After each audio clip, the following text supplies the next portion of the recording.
28 तारीख को बिहार में आरजेडी और जेडीयू की सरकार गिरती है। 29 तारीख को लालू प्रसाद यादव को ईडी की पूछताछ के लिए बुलाया जाता है और अब ईडी की पूछताछ के दरमियान उन्हें 6 से 7 घंटे तक अंदर जब बैठाया गया तो उनकी बेटी राजद की सांसद मीसा भारती ने कई तीखे आरोप लगाए। उनसे पूछा गया कि क्या लालू प्रसाद यादव को गिरफ्तार किया जा सकता है, तो उन्होंने कहा कि ये डरे हुए लोग हैं, ये कुछ भी कर सकते हैं। क्या कुछ कहा मीसा भारती ने अपने पूरे बयान पर, वो आपको सुनवाते हैं। है कि कुछ प्रश्न और उनके बचे हैं तो उनको फिर आप दोबारा डेट देके बुला लीजिए। आप 2 बार गई भी थी, क्या आप उनसे मुलाकात कर पाई? दवा कुछ देखिए, एक बार हमने जब हम लोग आए थे हमने कोशिश करी थी बट हमें अंदर नहीं जाने दिया गया था, लेकिन कुछ देर के बाद हमने फिर रिक्वेस्ट किया था कि उनको दवा देनी होती है क्योंकि वो नाश्ता करके घर से आए थे और 1.5 घंटे के बाद उनको दवा देनी होती है। तो वो दवा मैं खुद लेके गई थी, पानी का बॉटल और ग्लास में वहाँ रख करके आई थी कि अगर उनको आवश्यकता होगी तो वहीं रखाई थी पीने के लिए। बस वही एक उनसे मुलाकात हुई थी उस समय। उसके बाद आई थिंक प्रश्न उस समय पूछताछ चल ही रहा था। उनके पास जाने दिया गया था? जाने दिया गया था उस समय। उसके बाद नहीं? उसके बाद नहीं जाने दिया गया है।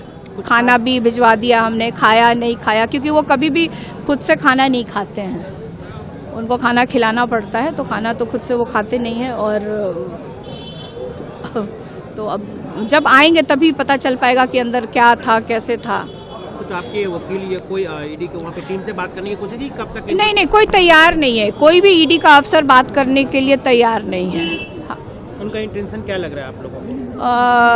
अब इंटेंशन तो देश के लोग समझ रहे होंगे कि उनका इंटेंशन क्या है। कल सरकार गिरी और आज बुला लिया गया। बिल्कुल। तो वही कह रही हूँ कि समय का चुनाव बहुत सोच समझ के ये सत्ता में बैठे लोग करते हैं। आपको नहीं लगा कि क्या पहले से था? क्योंकि कल पहले से डेट सब कुछ फिक्स था, अचानक तो हुआ नहीं, सरकार गिरी है और आज का इनका डेट है, कल तेजस्वी जी का डेट है। देखिए, आज हमारे पिताजी को बुलाया गया, कल हमारे भाई तेजस्वी को बुलाया गया है, फिर हमें दिल्ली भी बुलाया गया है, मेरी माता जी को, मैं और मेरी बहनों को, परिवार के लोगों को। तो मुझे लगता है कि अब ये जैसे जैसे चुनाव करीब आएगा ना, तो प्रधानमंत्री जी मुझे लगता है बहुत डरे हुए हैं और डरे हुए हैं तो ये यही काम करेंगे। वो हमारे साथ किए, कल किसी और दूसरी राजनीतिक पार्टी के साथ करेंगे और लीडर्स को इस तरह से बुलाएंगे, तो उनको वो व्यस्त रखेंगे। बाहर जिस तरीके से हम देख रहे हैं सेंट्रल एजेंसी के फोर्सेज आ गए हैं, सीआरपीएफ एंड ऑल, तो आपको लग रहा है कि कहीं ऐसा ना हो कि उनको गिरफ्तार करने की कोशिश की जाए? देखिए, कर भी सकती है ये सरकार, ये इस तरह की हरकतें और इस तरह का वो करते आए हैं, तो कोई मतलब वो नहीं है कि नहीं भी करेगी। बट मुझे लगता है कि उस इंसान को क्या गिरफ्तार करके क्या करेंगे आप? बीमार इंसान को क्या करेंगे आप गिरफ्तार करके? तो फिलहाल आप कैसे देखते हैं इस बयान को, कमेंट बॉक्स में जरूर बताइएगा और पेज को फॉलो करना बिल्कुल मत भूलना। धन्यवाद।